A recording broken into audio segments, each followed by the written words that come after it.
What up, what up, what up, what up, everybody? Welcome back to your favorite podcast on your drive home after that long day in the OR. It's your boy, Cuff Daddy, on I'm a Pod Star, Not a Doctor. I brought my main man and my co-host. The American Pharaoh. We're here to fuck shit up and take names later and maybe learn something on accident, but mainly just fuck around with our new friends. What's going on, Sharif?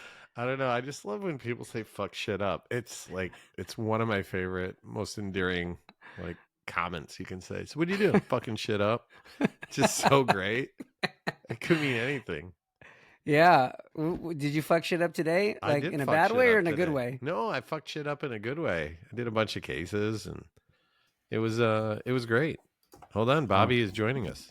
Pause for a second, guys. I want to make sure the recording keeps going because I'm moving some shit around real quick. So hold on one second. Are you fucking shit up? I am.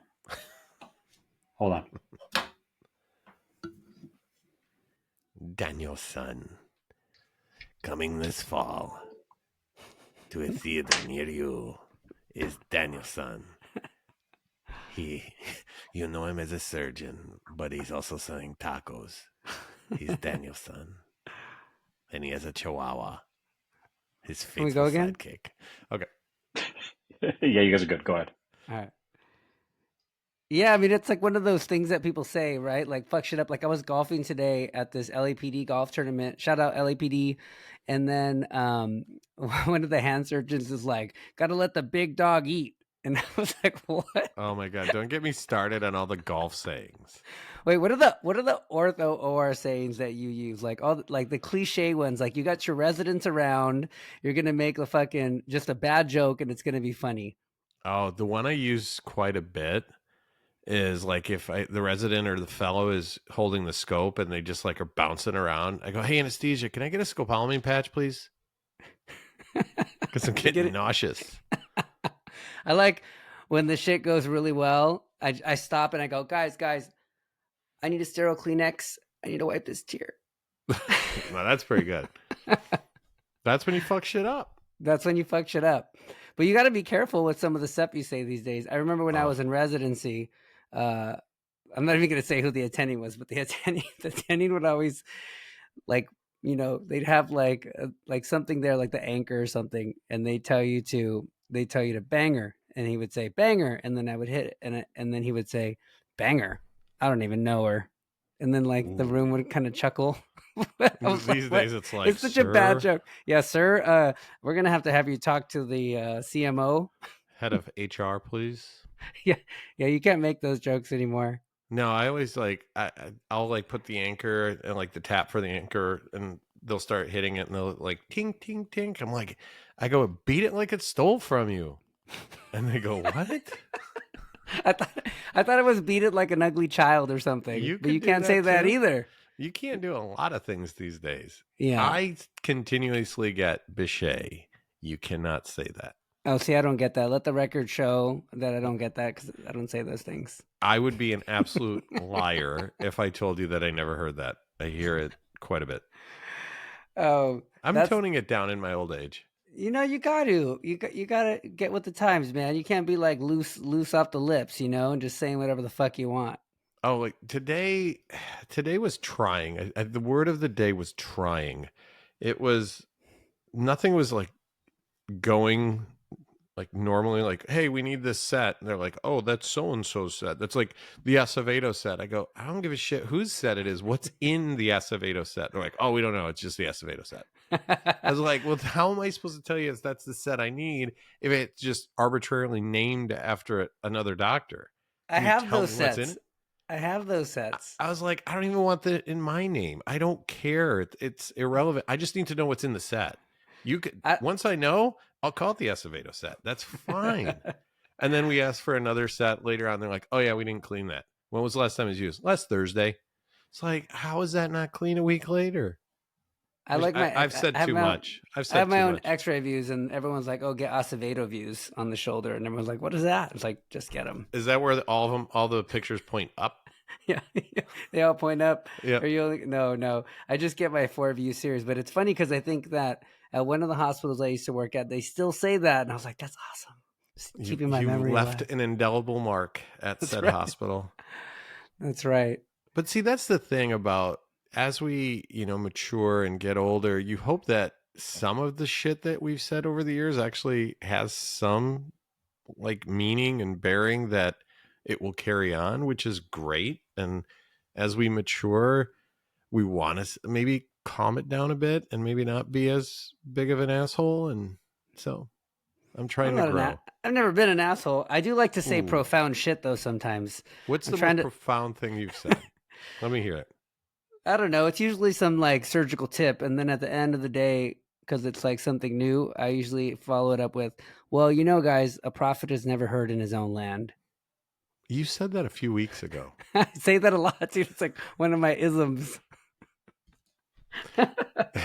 My quote I say all the time is the best way to understand the future is to look at the past. And they're like, ooh, that's Got to stay ready to be ready.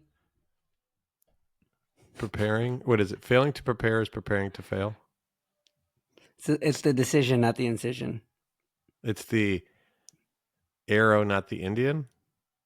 What? You can't say that. Yeah, anymore. you can. I mean, so it's like it's funny. It's like when the reps come up to me and they'll be like, "Hey, you got to use this. This is the coolest thing. It's great. It's the latest and greatest." I'm like, "Is it the arrow or the Indian?" And it's us. I mean, you can hand anybody an anchor. If they're really good, they're going to do great. If they're not good, they're not going to do great. It's irrelevant of the product. So, is it the arrow or the Indian? Or like when you get new golf clubs and you still suck. Dude, I suck today on my new Right. clubs. It's okay. It's all But right. I had fun and That's I all made that matters. progress. That's it. I made progress is being made. That's it. We want That's good it. progress. We want progress in sport. We want progress in brain. We want progress in family.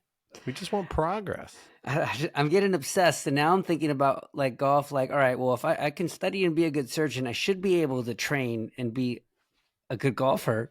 Does that work? Is that Yes. going to be a Yes. thing? You're cerebral. That's why you're going to get it.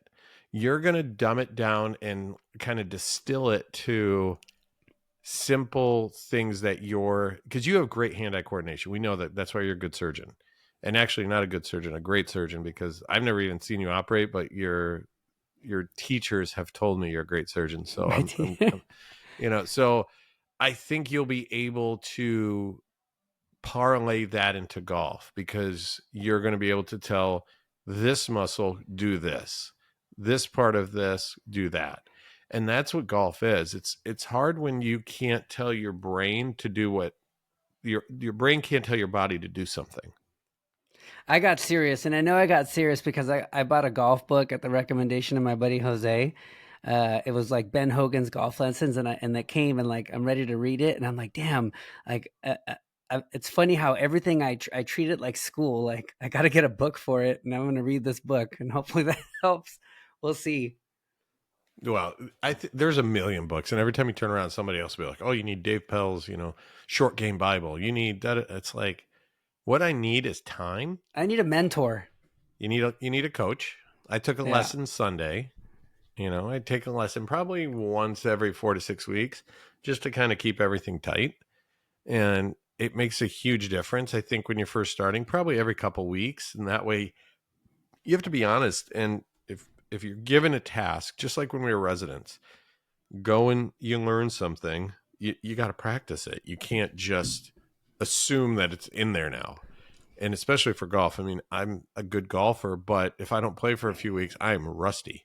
So it's like you got to practice. And not only do you have to practice, but if you're learning something, you got to get that muscle memory. So, athletics is more than just the action. I think it's your brain.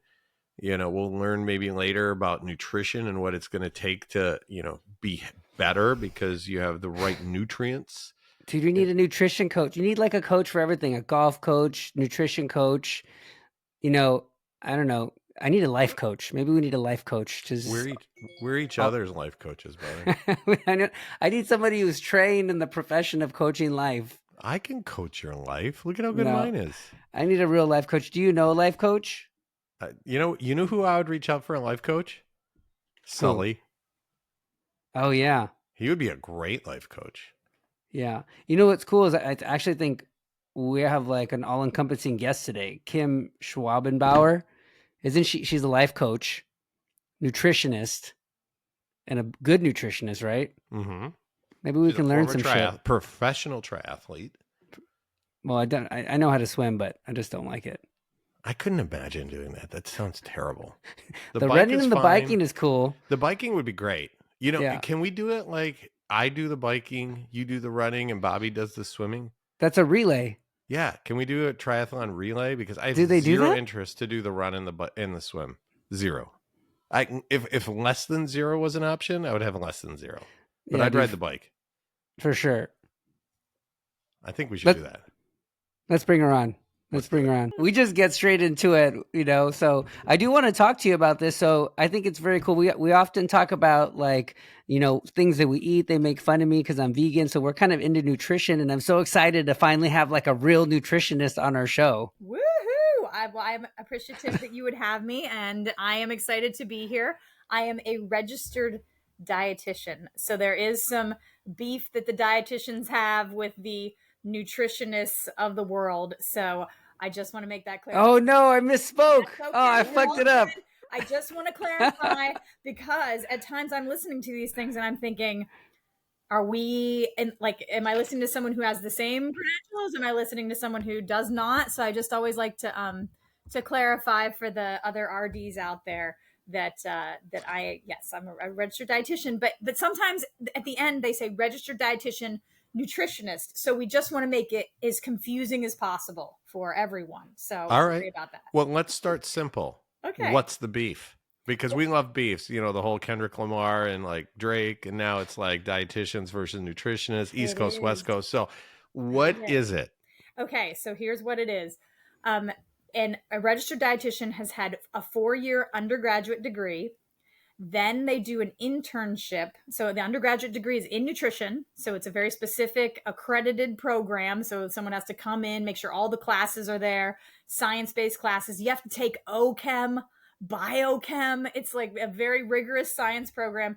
And then you do an internship where you actually go work in all the areas of dietetics. So you would work in long-term care, you go to work in a hospital, you feed patients through TPN and other aspects of feeding. So you do feeding tubes, all those things.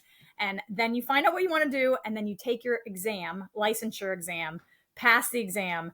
And then you, of course, have to have your accreditation hours, your continuing ed hours. Now you actually have to have a master's as of 2024. So this is the first year that dietetic students will not be able to become an RD without going on after their undergraduate to go an additional 2 years. So it wasn't a problem for me because I have a doctorate, but everybody else now has to get a master's degree. But so you're a doctor. She is a doctor. All right. Yes, you can call me Kim. You're also the different kind of doctor than you guys. Like if I'm on a plane and they say, help, we need a doctor. The philosophy doctorates are not going to go ahead and raise their hand. Oh, I don't stand up for that either. I'm an orthopedic surgeon. Don't count. The orthopedists don't count. When they ask for my first question, did somebody break something? Oh, okay. Because right. I mean, we're of no use. Specific help that we're willing to respond to. Everyone here. Is there any actual doctors, not orthopedic doctors, in the room? I actually had an experience where I was sitting. I got bumped up to first class. So I was in the last row of first class, and all of a sudden I see the flight attendants running back and forth. I have my headphones on. I'm not paying attention. All of a sudden, guy next to me, they tap him on his shoulder. He gets up, and I just pull my headphones off, and I'm like, so what's going on? They're like, oh, somebody passed out and back. I'm like, oh, okay, cool. He's like, well, I'm kind of nervous. I said, why? He goes, I'm a radiologist. And he was probably in his 70s. So he hadn't laid hands on a human in probably 45 years. So I said, you know what? Let's see how I do here. You sit this one out. I went back, but by the time I got back there's 2 ICU nurses that were taking care of everything. It was perfect. Okay, so it all worked out. You didn't have to get your hands dirty, but you were there in support, actually, which also is a very important thing. You were there. You were willing, which honestly is pretty much 95% of the battle. So there it is. Yeah. So thank you for supporting me. Yes, yeah, so you're a dietitian for one of the big football teams, I understand, right? Well, I have since moved on from that position, so I'm not doing it this fall, but I did spend the last 2 seasons with the Pittsburgh Steelers. So, and it was a great experience. I can't say enough good things about getting that opportunity to work with professional athletes and getting to learn a lot about football, which I knew absolutely nothing about before I started. So it was a great thing. Yes, it was fabulous. So how did you fall into that? That's a great question. I've noticed as I've gotten older, I don't know how it is with you guys, but it's a lot about who you know. They told you this in college. I never knew what it actually meant. I had no idea. I just looked at them blankly like, it's who you know. I know no one. I don't know. I barely know I know my mom and like a couple friends. But in the end, it sort of was like, oh, well, we need someone to fill this position. And a lot of these positions are word of mouth. So it ended up being another dietitian that was with them. Whenever he left or was leaving, he was asked to basically find his replacement. And he said, she's your girl. This is who you want. So I came in to interview, and it was a bit surprising that I didn't have more football experience. It is something that they usually want you to have more of. But in this case, I was very experienced with endurance athletes. So I counseled a lot of endurance athletes on nutrition, and weight loss has the same general principles. It's just different, with a little bit different with football players as a population. They do things a little differently, but the general scientific principles are all the same. So I just had to think about, what's going to be the differences with these guys, these 20-year-old guys versus endurance athletes who want to change their body composition or things like that. Sweat rate. I know how to calculate that, whether it's endurance or whether it is people, playing football. So a lot of the things I just had to apply to that. And so once I interviewed, they were like, yeah, we'll take you, which was great. So you said something about body change. So what fascinates me are offensive linemen. Yeah. That they bulk up and eat. I mean, a buddy of mine was at Michigan State. He's now a trustee at Michigan State. He was an offensive lineman. I saw him like 2 years after he was done playing. Yeah. I didn't recognize him. Yeah. Because he was a third of his size. So it always fascinated me because I'd watch him eat. And I mean, he would eat 15,000 calories a day. It was astonishing how much he would eat. So I know, like, are you seeing, when you were with the Steelers, were you seeing more about weight loss or weight gain or weight maintenance, or which was it? All of the above. Okay. It was very position dependent. It was very personal, but the guys were pretty good. They've been managing this, honestly, for a very long time. They know their bodies really well. They know their position, obviously, or they wouldn't be at that level. And they've been either trying to maintain, lose, or gain for the majority of their life so far. They really have it dialed in. So it did kind of depend on who I was working with, but yes, some of those guys could not keep weight on for the life of them. They were asking me, how can I get more calories in? I can't eat anymore. What am I supposed to do? How can I make this work? I'm eating as many hours as I can during the day when I'm not actually training or in a meeting, and they're allowed to eat in meetings. So, it was difficult for them. And then same thing with our guys that were trying to be fast and lean out, and so it was always a challenge because everybody did kind of whatever they wanted in the off season. And I was like, please don't gain more than 15 extra But pounds. you don't cook for them, do you? What'd you say? No. Oh no. You don't... Oh no, I'm not cooking. But I was, but I did work. Wait, what do you do? Just give them like recipes, or they have their own chefs, right? Yes, a lot of them have their own chefs especially if they're at home training in their home facility. They would have a lot of times their own chef or their own facility that would have a chef, things like that. And some of them were on their own. It kind of depends on the pay scale. I got to be honest with you. It's not the same across the board. So I think it depended on, how big that contract was, how long they'd been in it. What they had access to. But once they were back, then I was able to say, okay, here's what's at our dining facility. These are the kind of things you should focus on while you're eating here with us, which they were doing 3 meals a day and at least a snack or two usually. So they were usually getting at least, 3 meals with us every day. So, yeah. Have you seen that movie Game Changers? I think I have seen that movie. I'm trying to think about that. Is it so? It's a documentary, where it was very plant based, and it was very these guys are just eating these plant based meals and all this stuff. Yeah. So the football team ate the plant based meals, and apparently they had their best season. Bullshit or real? Listen, Look at I have a lot to say about this. Sit down. So tell us. Okay, so here's the deal. Do all people, including football players, need to eat more plants? Abso-freaking-lutely. We're not doing a good job as a society or as NFL football players of eating enough plants, whether it, whatever kind we're talking about. That they do a lot of good things for us. We're not eating enough. Is it easy to meet your protein requirements, which is one of the major macronutrients they have to meet? I mean, a good gauge for these guys was 1 gram per pound.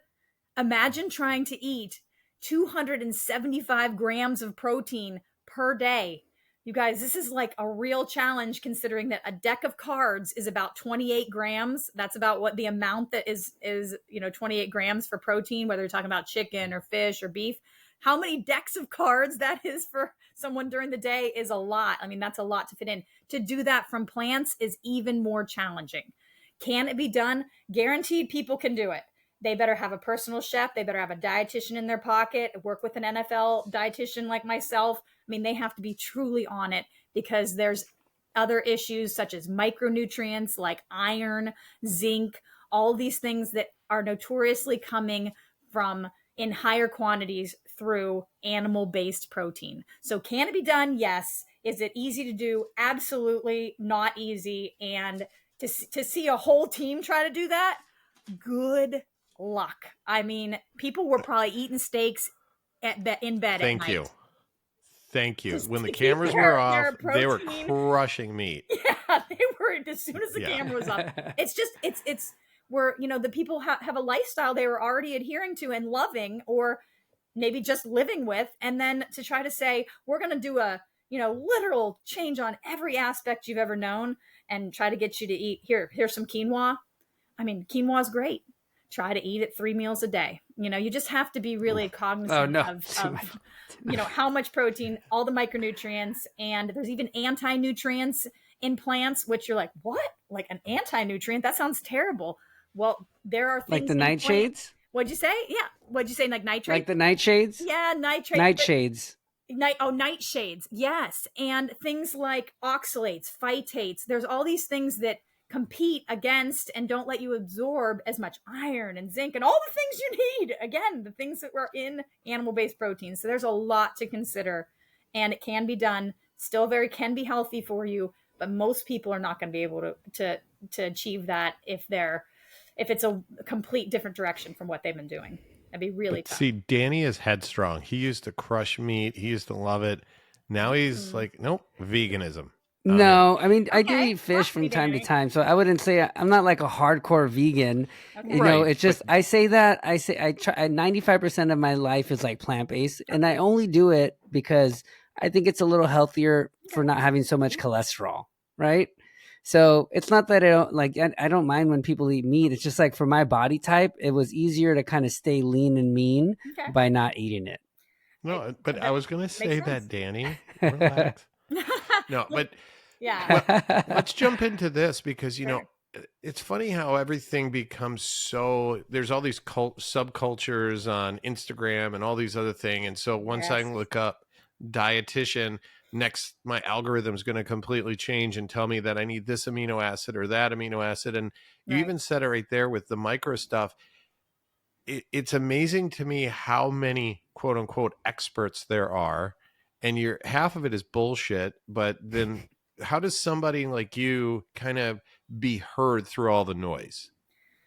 That is a great question. And I'm also a professor. I don't know if you knew that, but that's what I saw do. that. That's what I do for my day job. Professor. The day job when I'm not, now that I'm not Professor Dr. Kim. Dr. Kim. I've been doing it all the way through. One thing I try to talk with my students about is, this is really tough. With the advent of these, everything got so muddy and everybody wants to be heard and everybody's an expert and all of these things. It's tough. I say you have to train the consumer. You have to train the clientele or whoever it is you're talking, whoever will listen, everybody who's listening to this podcast, that they have to be their own best advocates. I don't care whether you are talking to your own doctor or you're talking to, whoever you're talking to, you have to be your own advocate. You have to understand at least just enough to know what credentials that person should have and be able to know a little bit about their background. What's motivating them? I always want to know that. If there's a study that comes out, I want to see if anybody was funding it, who was funding it. I want to, not to say that it will skew all the results, but I just want to know. I want to see how many participants there were. It's like all these media headlines, will tell you that eggs are bad for you. You have to read beyond the headlines. You have to at least be knowing enough about the science and how things develop and understand a little bit about research to be able to say, was this legit, or is this something that just doesn't make sense? It doesn't make, there was 3 people. You had 3 people in the study. It lasted for 4 days. It was funded by, whoever was anti this or pro this. There's all these things that just make it not legit. And so the goal is to be able to be critically thinking as a consumer all the time, which isn't easy because we have all these choices and decisions to make 24/7. And that's why we get decision fatigue. So we do what we've always done, or we go to what we heard first. There's a lot of, people that talk about that as a phenomenon. Whatever I learned first has to be right, or whatever I heard first about meat or about cholesterol or whatever it is. That's what it is. I think it's called cognitive dissonance. So you just believe what you heard first, whether it was right or not, because science is always changing. So you have to just really be, understanding a little bit more about how true science is developed. It's so funny what you just said. It is literally the same thing in orthopedics. Is it? Everything you said. Okay. It's the Pretty much. I mean, Well, you know what? I quickly really say just that's listened to your podcast and then I just copied all of it. No, I'm just kidding. Oh. No, I mean, and even for us though, I mean, if we're talking about diets, and Danny said he's vegan, and by accident, I'm an intermittent faster. It's just like my particular diet. Like for instance, and you'll probably hate me for this today, is I started my day at 7 operating, and I went back and forth between 2 rooms, and then I was like, oh shit, I haven't eaten today. And it happens more often than not. And it's on my OR days, the days that I probably need more of the nutrients and the things that would, make me function better. But yet, after 18 years of doing this job and 16 years of training and all the things that came with it, it doesn't bother me to do that. Is that strange? Or like, what would you tell me to do? What snacks should I take if I'm not going to eat? Like, what would you recommend? Okay, I have some thoughts on this. One, intermittent fasting in of itself, I really don't have a problem with. Do I want people to not eat for 2 days at a time? No, that's not going to work for the majority. That this would be hard to pull off and not really good for you on for multiple reasons. But within a 12-hour or so time period, if there's an intermittent fasting period in there, it works for a lot of people. It's a way to control calories. People use it for that. And whether it doesn't sound like that's necessarily why you're doing it, but it may be the outcome of what you're doing. And I don't have any issues with that. There's a lot of countries that do things like this, and they live a very long time with intermittent fasting, and they do very well, and they live to be very old and very healthy. So I don't have a huge issue with it in and of itself. The only thing I would say is that what you may be missing is maximizing your protein synthesis throughout the day. So what I'd love to look at with you or have you analyze is to say, how am I doing with protein throughout the day? How am I doing with meaning fiber too? Yes, definitely thinking about fiber and vegetables and plants and all those things. How am I doing with that? Am I able to fit in that window where I'm actually eating the things I need in there? Am I giving my body both the amount of protein that I need, the types of protein that I need, things like that? Sometimes I see that someone will do a little better if they add something, whether you literally were dumping whey protein into a water bottle in the 5 minutes you have when you're, in between cases or whatever at 11 a.m., because you know that you're probably not getting out until 3 and that's your first real meal or whatever. That may help because you're at least giving your body the opportunity to hit protein synthesis multiple times per day. And that amount we know to sort of turn on that software is 20 to 25 and 40 grams. So, that's kind of what I would go for, is something in that window that gives you that 20 gram up to 40 gram something, because then you're giving your body at least what it needs for protein, and it's not breaking down its own protein because you're going hours and hours and hours and hours without food. Does that make sense? Got it. So I need protein. I would So I do have a it. question. So I would do it. I go back and forth with this. You know, I work out, I have muscles. So Okay, I I like it. go back and forth Great. with which one is better from your perspective on building muscle, maintaining muscle, like preventing muscle breakdown when I'm doing a cut, like Mhm. amino acid supplements or protein supplements? And do you like supplements? Whew. This is a seriously loaded question. This is a very complicated question. Okay, let's start at the beginning. Always, you're going to find this with dietitians. Actually, I'm going to say 99% of the time, dietitians will tell you we like food first. So we want you to actually look at your diet and see what you're eating, see what, do you even need a supplement? If so, why? Is it the correct supplement that I see a lot of times people taking things they shouldn't even be taking. And I'm like, why are you taking that? This doesn't make any sense for you. So, first I'd look at overall diet and say, what's happening here?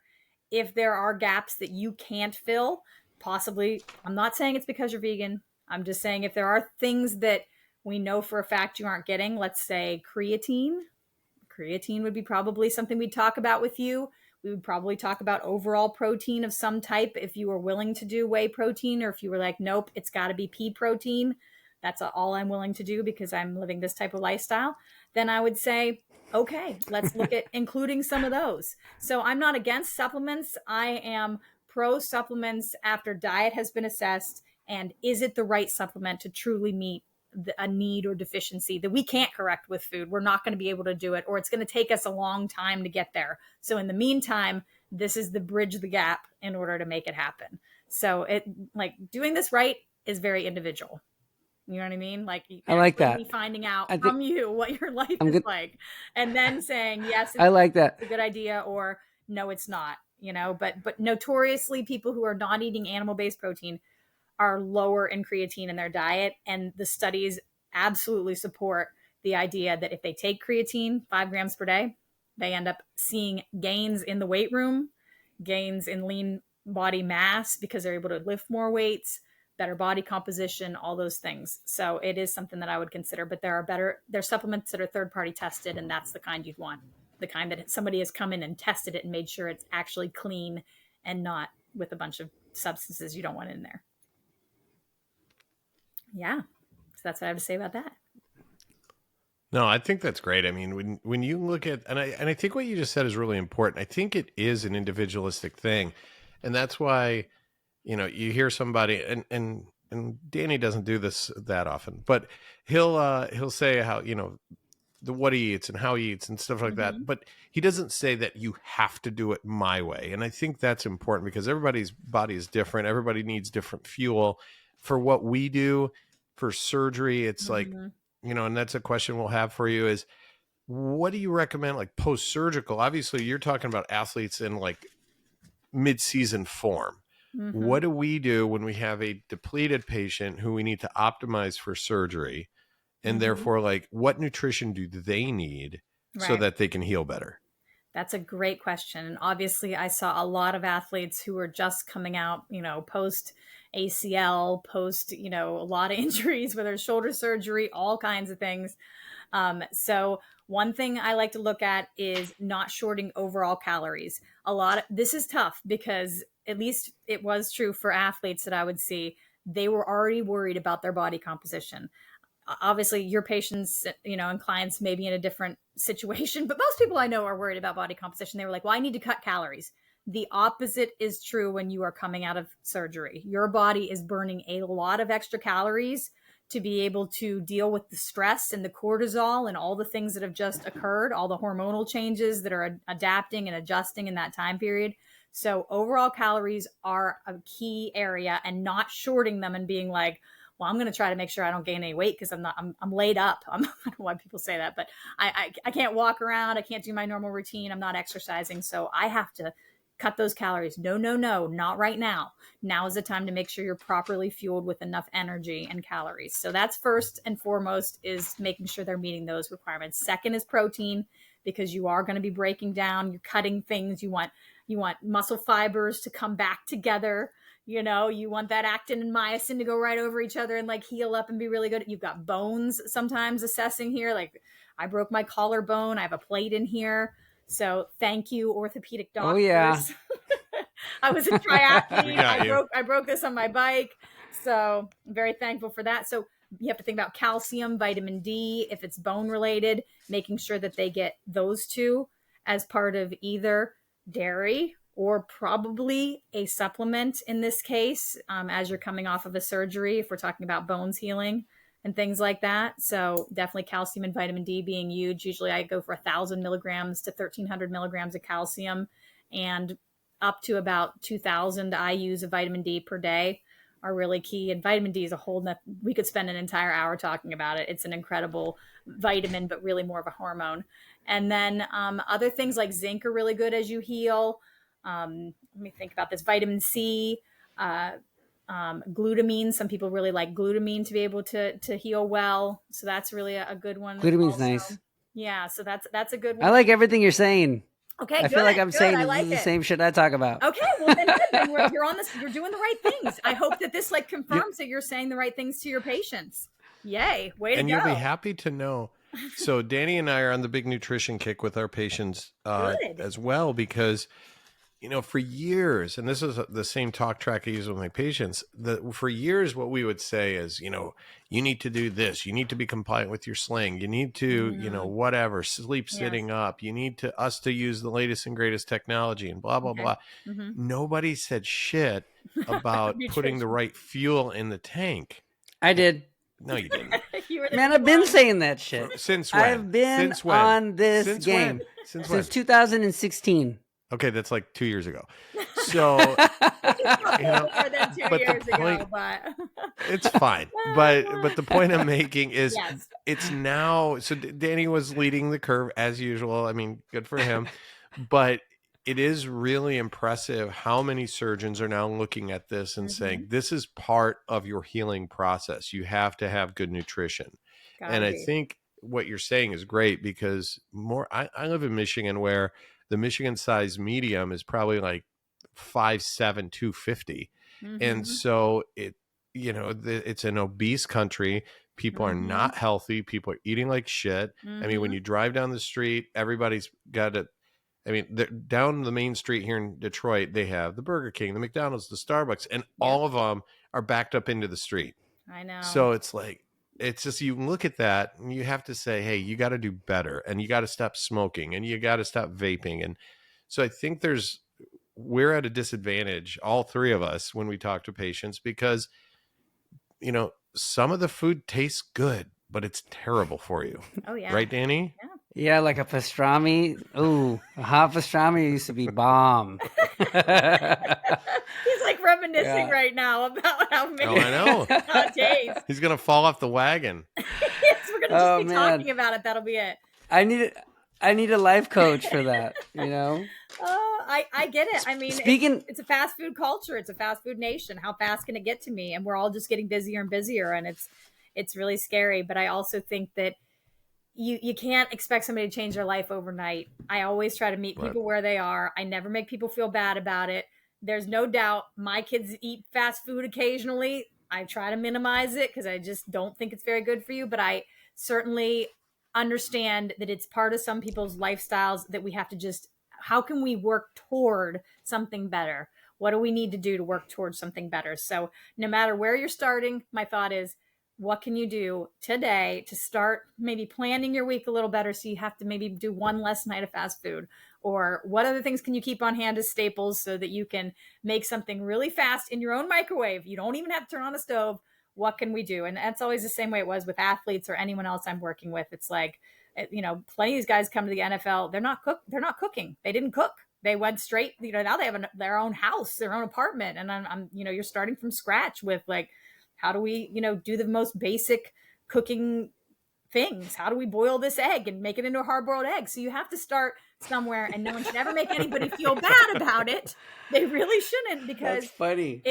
There's just a knowledge gap there. And, you just start with people where they are and you say, it's okay. It's cool. Let's just try to eat one less night at Chick-fil-A. Let's just try to eat one less whatever. Or when you go to Chick-fil-A, when you go here or there, what are you going to order? Could we order this instead? Is there any possibility we could add fruit to that?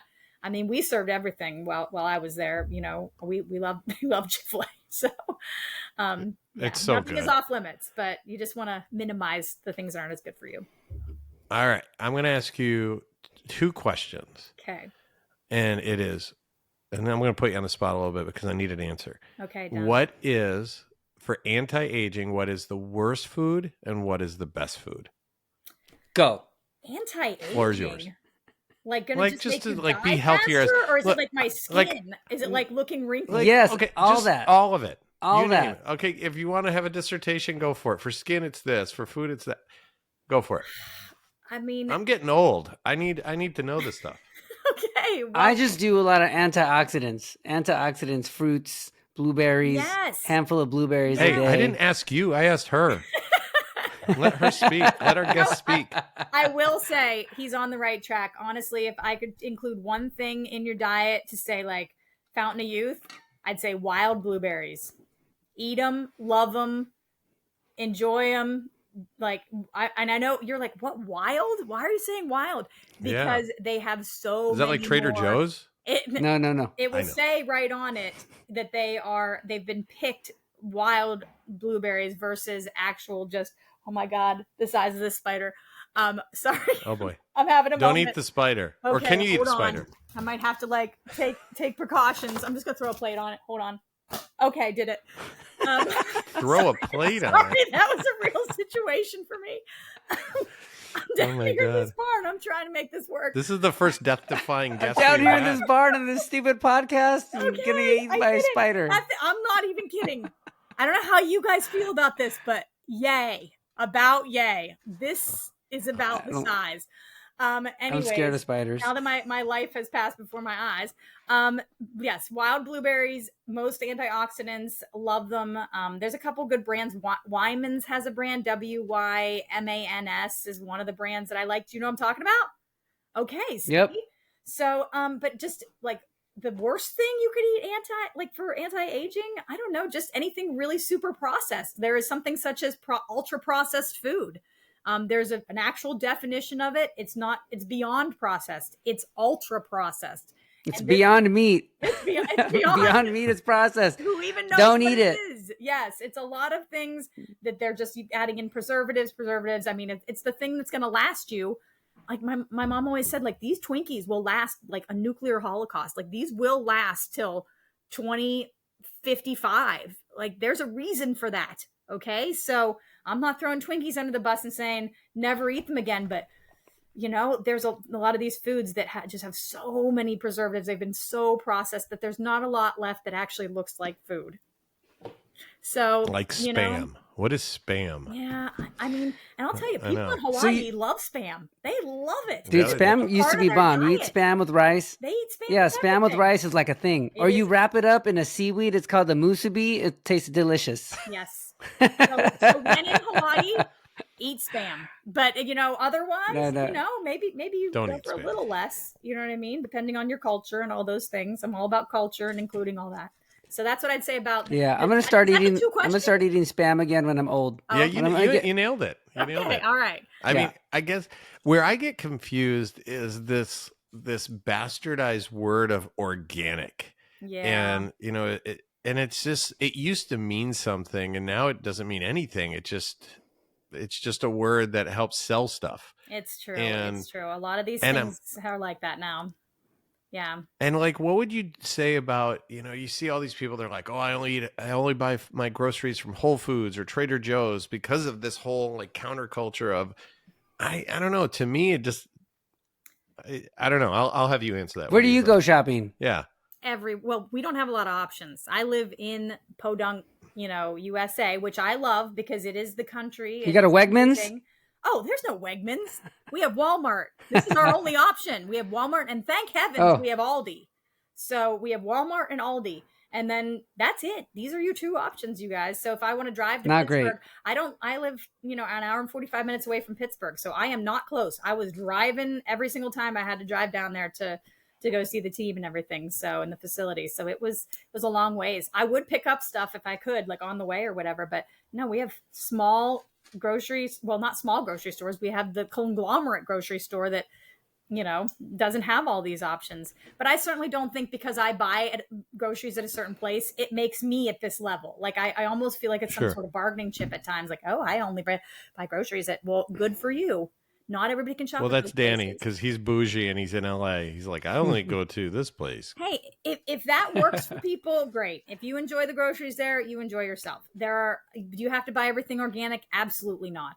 I'm not a real big proponent of organic. I'm a proponent of washing your fruits and vegetables, wash them for real, well, and maybe there's certain things that if you are going to buy organic, you go with, some of the Dirty Dozen or things like that. You can go with some of those as sort of notoriously items that have a higher pesticide level and things like that if you want to do that and it makes you feel better. But mostly I just want people to eat more fruits and vegetables because it's like, oh, well, all right. I buy organic. Well, okay, great. But what about the person who's just eating ramen noodles every night and, trying to go to the dollar store and get most of their food? We have to address the fact that the grocery store is so expensive. Like, it's so expensive now. It is so expensive. Well, you are in a swing state that can fix that, but whatever. We shall see what happens. I am not in charge. I have one of my votes, and that is it. So we will see what happens. No, I know, but that's really important because what people understand about nutrition is very, very limited. And you'd think that, I mean, I have a 16-year-old, a 14-year-old, and an 11-year-old. You'd think that during health class, they would have a bigger conversation about nutrition, but they really don't, which is fascinating to me. They don't. Even one of my very close friends teaches phys ed at our local high school, and she does health classes as well. But before she came, she was like, there was no really nutrition talk, and she's like, would you help me develop something that I can give to these students to help them to know this is what you're going to be needing to do for the rest of your life, and there's no training on it. It's like, what are we doing? It's like the same class that should also be on, how to balance your checkbook, how to not go in debt, what is compound interest, like. Where's that class? We lost the home ec. We aren't even doing, phys ed anymore in a lot of these high schools. We're not even letting kids actually go play and be outside and like do that stuff. And then we also lost the class where it was like, here's how you actually do your adult things in case, you miss that part with your parents and you're not able to do it with them. So we're missing some key parts here, people. Let's go get back. Yeah. You're more than a dietitian. You're more than a dietitian. I have a lot on my mind. I have a lot of things. Yes, you do. And I have 2 kids too now, so I'm thinking about a lot of these things. Like, how will they learn these things? It sure as heck won't be in certain areas of school. It's going to have to be outside of school. No, I think all this goes together, especially as an athlete and running and being active. And when we were kids, we would leave the house in the morning in the summertime and come home when it was dark. And, it just doesn't happen anymore, which is too bad. No. But I think everything you've said, you've nailed, because this is stuff Danny and I will talk about, just even ourselves. I mean, Danny's made me a better person, and from eating better because he used to make fun of me so much. Me. Yeah. Me. And but even with our patients, I think it all makes sense. Everything you've said, and I think that number one, we thank you for coming on because you've instilled so much good information that hopefully the listeners will be like, you know what, I do need to eat more fruits and vegetables, and I'm going to go buy wild berries next time I go to the grocery store. So I'm pretty excited about that. You should. They're amazing. I mean, just all kinds of things.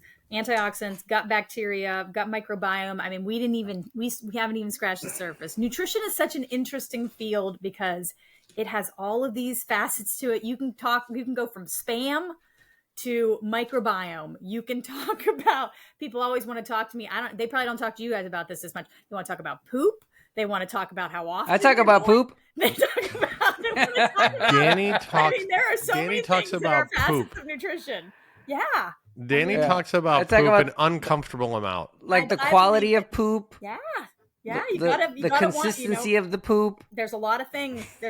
Floater, sinker, a lot of things to think about here. If you're healthy, you'll have like a nice poop, like long and formed, and it'll float.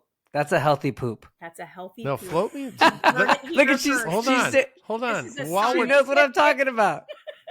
She's know what I'm talking about. While we're see? talking about turds, No, now I thought when it floats is super fatty, and that's why it's buoyant. maybe he's eating the really good You know, fats. it's a Maybe he's mix eating one. avocado and nuts. I'm sure I you eat do. a lot His of last name is nuts. avocado. Fiber, I'm sure you eat a lot of fiber. bunch of fiber. I eat a bunch of dates, bunch of Oh, nuts, dates are good. Nuts bunch are of bunch of fruit. Mm-hmm. I bet I have you a eat sweet. lot of I have a nuts. sweet tooth, so like if I want a candy, like I try to like have a lot of fruit in my house, so I can eat a bunch of fruit to like fulfill that. I like it. And I have only it- eat have candy it usually out. in the airports. Yeah, so you can Yeah. see it. I bet you have it out so you can see it. Like you can do a lot for yourself by just having that on the counter versus like sugary. You just do not want to have that stuff in. Oh food. yeah, dude, Or I was a really you don't have it in candy the house, addict. but- I was in residency. I just ate candy, like candy and soda, and I was like, I gotta stop this. But I Yeah, was like addicted I to don't sugar. like soda. Or here in Michigan we call it pop, but whatever. Or pop. Yeah, you're pop too. And so, but I love fruit. I hate sweets. I've always hated sweets, which thank goodness for me. But what I'll do sometimes is just freeze like strawberries, blueberries, grapes, and stuff, and then Boom. just grab those because I don't know. For me. I just like think it tricks me into thinking like I had a popsicle or something. Yeah. That tricks like these are little things that work. They really do. And once you have less added sugar in your diet, your taste buds do adjust. It's the same thing with fat and salt and all those things. They do adjust. There is an adjustment period. It takes a while. So it's like people say, "Oh, nutritious food is bland." It is not bland at all. You just need to learn how to roast. You need to learn how to cook. You need to learn some preparation methods and not take it all on at once. A little bit at a time. Like follow somebody good on Instagram that's like gonna show you a few new recipes. Just learn those couple of things, and then go. Well, we're have gonna some follow fun you. with Do them. you give good recipes? I try to. Yes, please follow me. That's All right, one we're of the reasons following why you. I came on the All right, we're gonna podcast. follow you. Okay, You're my Future life Passion. coach. No, You're my life coach, my dietitian, my anti-aging guru. What else? What else can you be to me? I you're know all of your it. passion. I know a lot about fitness, spider personal killer. training, spider killer. I mean, just saying. She's everything. I'm trying to expand. I'm expanding my repertoire. You heard it right first now. here, guys. Fuel your passion on Instagram. You're gonna follow Dr. Kim Schwabenbauer. She's awesome. Dr. guys. Professor Kim. Yes. Thanks, Professor Kim. Dr. Kim, Professor Schwabenbauer, for coming on our show. I Yes. learned so much today, as usual, and you're amazing. And we're going to bring you back because I want to hear more about poop. Yeah. Let's We're gonna talk bring you about back. it. We have so many more questions. Well, Yeah, I I'm love dead to come serious. We're going to back. bring you back. I love it. Well, thank you guys so much for having me. It's a true honor. I love talking about this stuff. It's a passion of mine, which is why my business is called Fuel Your Passion. So I definitely appreciate the time and yeah, and good luck with everything. And I'll see you all soon, hopefully. All right. Cool. Thanks so much. Have a great night. Get some Okay. rest. I know it's late for you. It is late for Bye. me. Thanks. Good night, guys. Good night. Bye. All right, everybody. Now it's time for your new favorite part of the show: Bang It or Slang It. What do you got today for us, Bobby? Oh, I love that we just can't even figure out what the name of the fucking Wait, what was the segment name is. last Is time? it slang it or bang it or bang it or slang it? Bump- Which one is good and which one is bad? That's what I'm trying to Bump figure it or dump it? But what was it? Bump it or dump it? No, I like slang it or bang it. Bang it or slang it. That's what it was last time. Whatever. Yeah, just say whatever you're feeling, and then guys, at the end of the show, I'll upload everything to the playlist. It'll be ongoing, and I'll have the link in the show notes. So if you don't already have that playlist on your Spotify and your Apple Music, add it now. We're going to continuously add to it every week here. But I got a handful of songs we're going to play for the guys. We're going to make sure all this music is has a stamp of approval from Cuff Daddy and American Pharaoh for your ORs. So we're going to see how this goes today. Okay. I was going to say, Cuff's already in a mood. Real quick, can they use it in their office or clinic? No, it's not going to be clinic approved. Okay, got it. All right. I just want to make sure because it's going to help. All right. Slang. All right, you guys ready? Yep. Yeah. Let's do it. Song 1.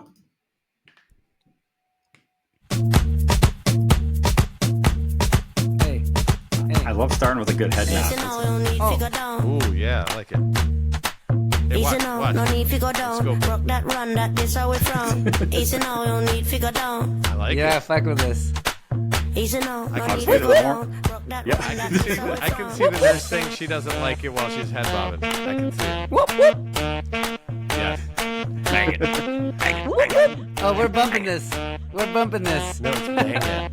Bang We're it. gonna bang it. All right, bang it. Next. Easy now, you All don't right, need we're banging this one. I love it.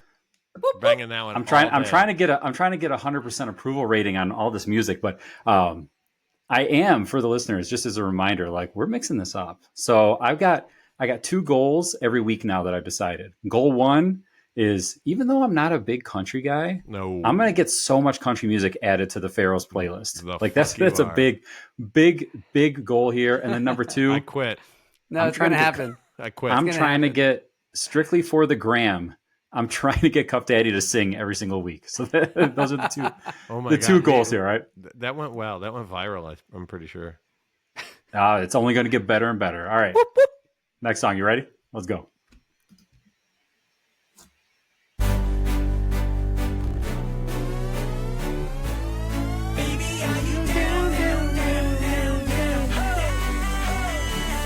Little Jay Sean? Come on. Look. Oh, wait. He's hesitant. And then the beat drops. No, the beat drops is nice. I don't know. I'm slanging that. No. I don't like This it. is Jay Sean. I like this. It's circa 2010-ish. It's not feeling. It's not making my hands move or anything. I don't like it. Wow. I All right, feel like if it's not I'll the stop vibe, it's doing not the surgery. vibe. You gotta stop doing surgery. Okay, hold on a second. How come he gets to slang it? I'm banging it and it's getting tossed? Because it's a double approval. It's 100% approval Okay. or nothing. Fine. All right. So that's where we're cutting that. All Banging it, slang, whatever the fuck it means. All right, that's not going on the list.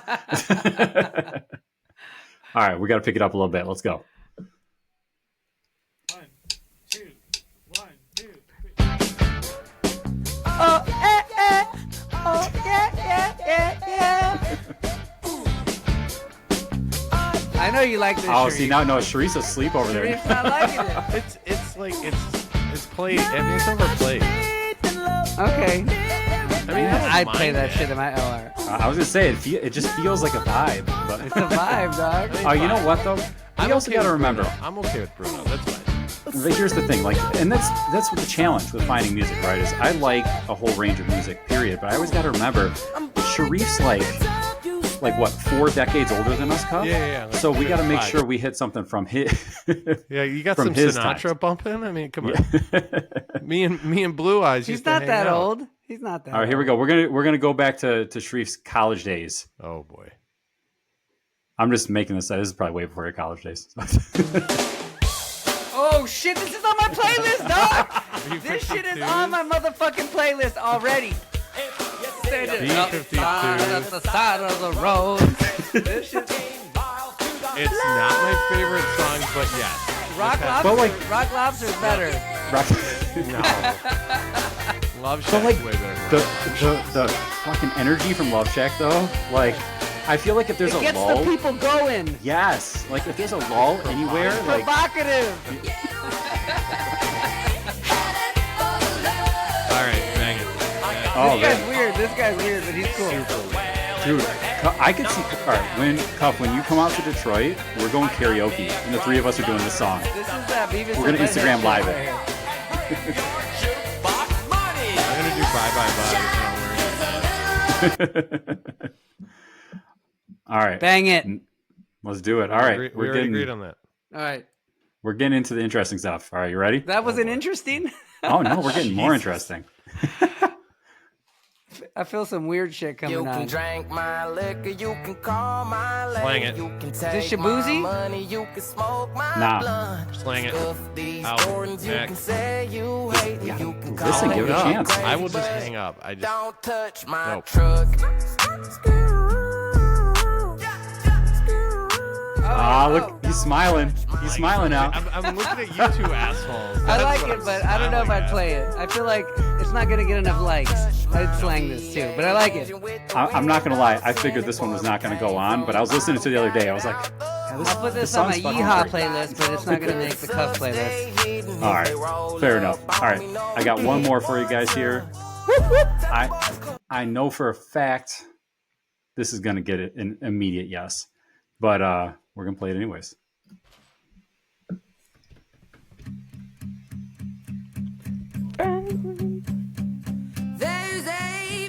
This isn't the one though. I like this song though. It's one of my faves, but this isn't making my list. This is not making your list. This Yeah. is not Adele- making your which, list. Which Adele is making your list? This is like an Adele in the car Adele. This is not OR Adele. Is this in the corner of a stairwell in the morning, Adele? No, this is why I think it's OR. See, look at the energy again. That's what it's all about, right? It picks up. You got a little beat build going. Let's see the And then drop. she's Wait for the drop. So I'm saying, like, you're feeling it again. I'm a fan. You're telling me you're not doing surgery to this?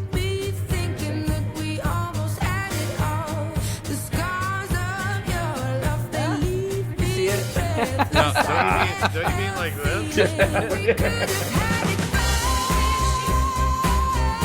I'm okay with it. It would not be my first Adele. We need to put this in its own section. We're going to debate this one again. I'm not sure if it's making the list. So we're going to put it All in right, so like This is in purgatory. We'll keep this in the queue for like 6 weeks from now, and then I'll pull it back out. And then Danny will be like, I love this song. Oh man, we got a low edition rate this week, but that's what it's all about, right? we We're have some curating good additions, though. There were some good additions. We're curating a master list. that's exactly what it is, right? This isn't just Brett. a list; it's the list. It's It's got to the be fucking perfect, list. Yes. and that's why no exceptions, right? We're only looking for greatness here, guys. You better get on this list, baby. So, all right, guys, that was Slang It or Bang It. That's what we're Bang calling it or it. looks slang like. it. Thanks, everybody, for Bump playing. it or dump it. We'll see And you check the next show week. notes for the link if you haven't already joined the playlist. We'll keep adding to it every week. Matt, we wanted to bring you on because the football season is upon us. Dude. And- Full bore, dude. Yeah, and so we're lucky enough to have the Fox doctor, sports analyst, former New England Patriots team doc with now you got a ring. Just one ring or you have multiple? I always forget. We got a couple. It's good. Well, did We're you? doing You okay. got, I know, one for sure. Or was it more than one? Yeah, more than one. Yeah. We got lucky. Yeah, look at I was, you. there, I was there at the right time. It was good. Yes, it was a to be good there. Not time. so much now, I'll tell you. Oof, tough to see those power rankings for my Patriots. No, but that's pretty cool that I forgot that you grew up in New Hampshire. So you have to be the team doc for your home team, pretty much. Oh man, it was great. I mean, you could, my family friends, high school buddies growing up, they're like, "Can I get tickets? Can I get tickets? I need to be there." Like, it's kind of fun. I could only imagine what all the buddies that came out of the woodwork, especially during Super Bowl week. Oh, yeah. Who are you and what's your name? Yeah. Can I get Super Bowl tickets? Yeah, super easy, dude. No problem. You want 4 or 6? Exactly. Well, let's start with this, Matt. Yeah. Earlier, like this week, we saw Justin Herbert aggravate his high ankle sprain. And, we're all orthopedists. We all take care of athletes. And, you see a kid like that and you would usually tell him, 4 to 6 weeks minimum. Yet in the NFL, you got him back on a field in a week. You tape him up, you put a boot on him, you do all this shit. But what is the expectation? I mean, that's the thing. I mean, don't you have a backup for a reason so that you can get this kid healthy? But I mean, walk me through that. That's the part I've always struggled with as a team doc. Yeah, Sharif, it's a good point. And I was actually not 100% surprised to see him out there, just given on who this kid's DNA is. He's super Wyoming tough. He wants to play. The kid's a competitor. I mean, he's an unbelievable just athlete, freak of nature in a way. I mean, just the resilience on this kid is unreal. However, a high ankle's a high ankle, just like you said. I mean, this is 4 to 6 weeks. And for a guy like him, I mean, look, Brady, not the best out of the pocket. Maybe you could tape it up and drop him back and throw some dimes in there. But, this guy's mobile and it's a huge part of their offense. So that was a little concerning, but also guess what? Very predictable. Our stuff that we follow closely at the predictors. And it's really, we knew this was sort of going to happen. We knew he was going to get re-injured, a high chance of it. And production going to be way down, and his production was down the first part of the game for sure. So I feel badly for him because it's probably going to regress his ankle quite a bit. Although he's taking some snaps this week and doing some stuff, I would be surprised if he plays this week. Problem is they've got a tough opponent. I think they're playing the Chiefs, so he's going to want to play. Yeah, and it's funny if we go back our conversation about a year ago and look at some of that stuff, and we were going back and forth on Aaron Rodgers and would he play, and ironically he didn't play. Right. The entire season, which I don't know if they dangled Calf that is carrot. like a twig. Yeah, I don't. It looks so No muscle. tiny.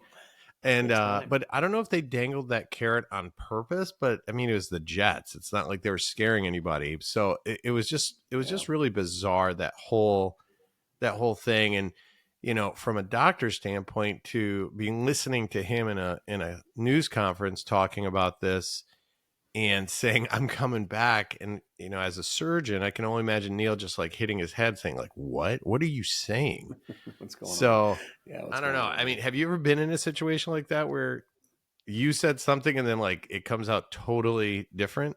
Yeah, totally different. Fortunately, Bill was great. He got it at the end of the day. He was always, pushing hard and, making me review tape, review film and from practices. You see him? Did you check that MCL out? Did you check that knee? Did you check that ankle?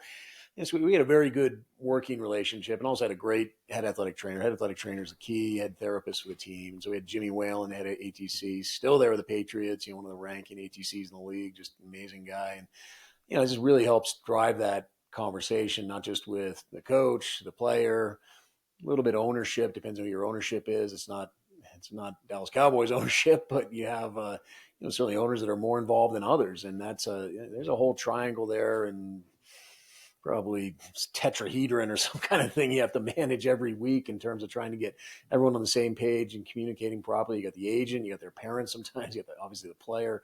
So I mean, there's a whole tribe you got to get oriented and organized.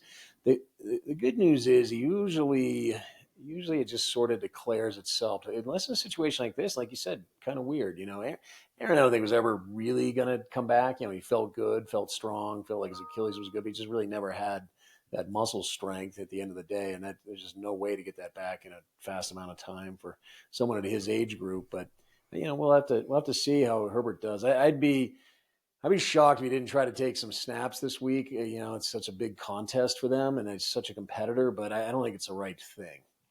No, I think that's the toughest part is, at what part do you say, hey, look, I know you want to play this season. I know you want to play this game, but you are going to possibly shorten your career if you keep doing this. Maybe it's not Justin in this case, but you look back at Deshaun Watson with a glenoid fracture last year, and he doesn't look terrible on the field. I mean, off the field, he's still back to his old antics, but that's a whole nother story.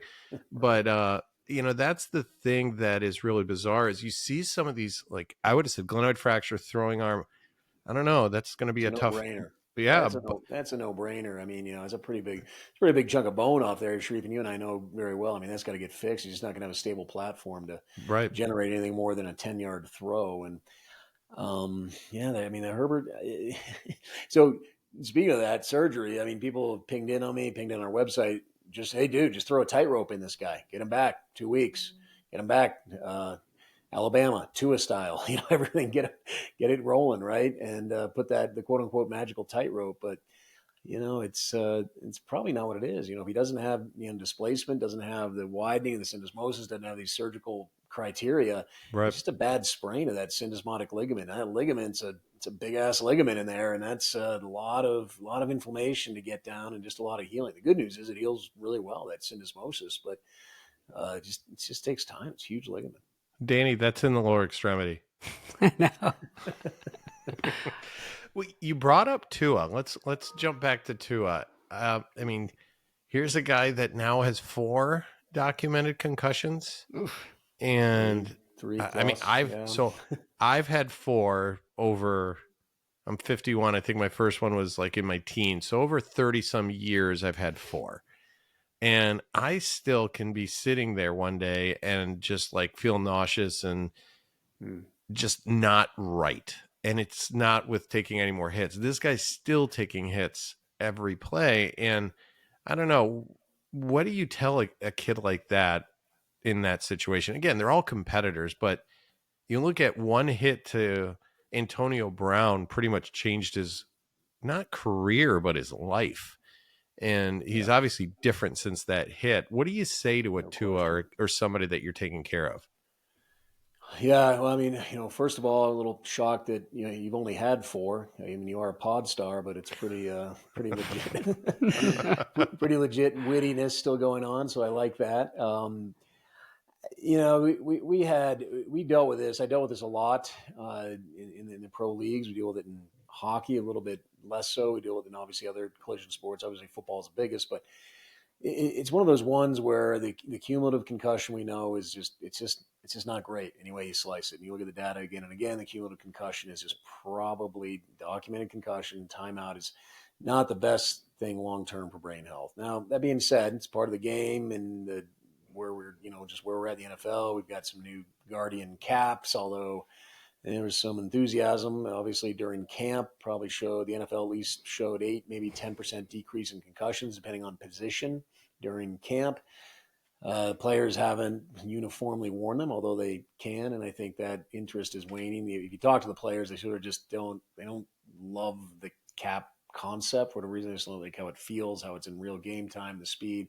But obviously, I think we'll still see that in practice. So you've got players that get these in contact practice, in games, and we probably sometimes don't always know what that exact number the player truly has, and we don't know exactly what was going on in college for sure for Tua, but there's a cumulative aspect. He's meeting with neurologists this week, and kind of goes through the same thing, Sharif, that we always do with these players, is we get them the best independent opinions. We send them to the experts they want, that their agents want, that the NFLPA offers for them as well. We want them to get the best opinions, both inside the system and outside the system, and that's what Tua is doing now. It's a little bit of the reason I think why he's even on IR, to get some of that time and not feel rushed and pressured to go back.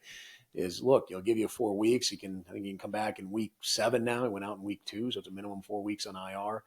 So he's going to get the right opinions. I mean, we already sort of hearing rumbles and rumors that, guess what? He wants to play football just like almost everyone else. Not everyone, but there certainly is a cumulative nature to his concussion, and that's just got to be part of the discussion. At some point, it also, just so you know, becomes a little bit of a legal scenario based on how many you have and how the injury, the pre-injury claims go on certain players, and where the responsibility lies, and some paperwork can come into play before return to play, things like that. So I don't know where that is, but that has been part of the league process and team process back in the day in terms of some liability releases, if you will, based on wanting to come back for certain conditions if it's eventually cleared. And if I remember right, is this his 3rd or 4th year? I've lost track. What's that? The Wait, fourth? like in the league, how long has he been in the league now? Because I think 18, 19. Fourth, I think it's starting his 4th year, right? This is his 4th year, which is good because it takes 3 years to get your pension. So at least now he's got a pension. He got paid, and he also got paid 212 over the next 4 years. So right. So I mean, the key there is like, yeah, he's got 212, but now he's got insurance for life, health insurance for life, and he's going to need guaranteed money. He could stop tomorrow, and that's guaranteed. That's guaranteed money. But, something I guarantee that the discussion was had just based on what he had for his prior concussion as part of the negotiation with the agent, team, league, etc. So I guarantee that was up there. Now, clearly, it probably didn't affect the bottom line of $212 million at the end of the day, but certainly was probably part of the discussion. And there was no, to my knowledge, I haven't seen it, but there was no injury clause, at least by report, for this in the contract. No, it's an amazing sport. I mean, it's fun to watch. It's super, like, I was just in Vegas for OSET, and you go to the sports book. I mean, it's a culture. I mean, it's part of the DNA of the U.S. to the NFL. So we need it. We definitely need it. But it's I mean, we put these gladiators out there and then wonder why they drop like flies, because we're just like putting Mack truck against Mack truck on every play, every Sunday. And, it's great to see these guys, persevere, but you just don't see that 10 to 15 year longevity career anymore. It's much, much shorter. Yeah. Three and change, 3.2, 3.4, 3.8, depending on how you slice it up, and running backs much lower on the scale. Hence why, the discussion is running back contracts should be shorter so they can get paid in their second contract if they perform versus some of these other positions. But, the league longevity is really, really a challenge. And a lot of players out there and a lot of opportunity, but you're also, it's human capital. You want to train this capital. You spend a lot of time, and you want to keep that human capital from a longevity standpoint. And so, we worked a lot on injury prevention, human performance, longevity programs. That was a big part of, some of the stuff we had brought from our Navy SEAL teams and human performance to the professional leagues. And the teams were already doing a reasonable job at it, but we really tried to bring this to the next level to help with that injury prevention mindset. Now, look, some concussions you just can't prevent. Maybe there's some ways to do it, but we don't really have the data nor device at this point yet to make that happen. Yeah. One last question I'll ask you before we let you go, but what do you think of this Tufts team that I think 11 of the players ended up with rhabdo because they had a Navy SEAL come train them? Yeah, it was like 45 minutes. I don't know. I was just reading some vague detail. A 45-minute workout, and how many, Sharif? Like 15, 20? It was like, I forgot, it was like 15 or 11. It was a large number. It was an alarmingly high number. It wasn't. It was more than zero. How's that? Correct. Right. And so, yeah, I mean, that's always something we were cognizant of, and all of our special forces training, Hell Week, Buds, all that kind of stuff in Coronado, and watch that very closely. The instructors and medical corpsmen techs were very good at watching that, and making sure that fluids, hydration, and electrolytes, all the other things you need to do to prevent that rhabdo situation. So I obviously don't. I'm sure we'll get some more details about the circumstances of it, but that's a pretty wild story, and I hope those kids will be okay. The issue with rhabdos, I'm sure with your physician and sports background, is that the muscle weakness and atrophy can persist for quite some time. So depends on the severity of the rhabdo and what the CKs were, the creatine kinase, and some of these other parameters we look at. But I don't know. I'll have to see how these kids do. Fortunately, they're young, bounce back, but might take them a little while. Man, that's amazing. Yeah. But Matt, we're going to keep bringing you back throughout the season and hopefully have you in as often as we can. And hopefully you're enjoying a beautiful Vail night. Oh, it's beautiful, guys. Yeah. Leaves are beautiful. It's good to see you guys. As always, great pleasure to be on here. Health matters. Yes, it does. Matt, thanks for coming on tonight, my friend. All right. Gentlemen, take care. Have a great night. See you, brother. See ya. Nice. Perfect. Good. Matt, thank you so much also for the Orthodome thing. I think that'll be a lot of fun. We can talk about it. I am pumped. I'm actually pumped you're doing it. I had submitted your name, so thanks. No, I think that's great because we kept on saying we have all these great videos that keep coming in, but like it's like we hand you an award here, great, and which is excellent, but it's like it needs to be a bigger stage, and I think it would be fun if there was enough time to then battle like 3 or 4 of them and like have the Orthodome vote on who's the best, because that would be like an overall winner. We can give another plaque, we can give a glass thing, another award.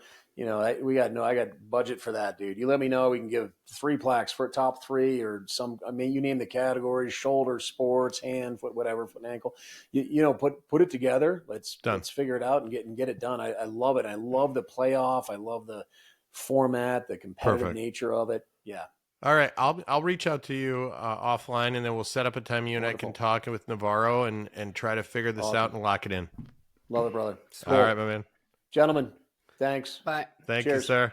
Out. Take care. See you, brother. Sharif, I'm out. All right, go enjoy the rest of your night, brother. Take care. Dude, we got to have a full episode on poop. Yes, I want a whole shit episode. We gotta get like a poop specialist and like whoever like extracts the poop, and it's gonna be great. Hey, I'm getting a colonoscopy on November 4th. Get a sample of your poop. I'm gonna get a sample of my poop. I'm gonna show you pictures of my insides. I'm gonna bring my surgeon on, and then we'll have her talk about poop. It'll be a whole thing. Can you bring her on? Like, have her record it. I want to do like a live narration of the colonoscopy on our show. I'll do it. All right. I'll do it. All right, guys. Thanks for coming on our show. That's another episode of I'm a Pod Star, Not a Doctor. Hope you enjoyed your time with us. It's your man, Cuff Daddy, signing out. And it's your boy, American Pharaoh. Hope you enjoyed everything and come back to join us when we do talk about poop. And also make sure that you check out our Slang It or Bang It segment and check out in the show notes of how you can add this to your playlist, or you can recommend other songs for us. So find us wherever you find your socials, and I'm a pot star, not a doctor, and find us on YouTube where you can watch now the entire episode. Peace.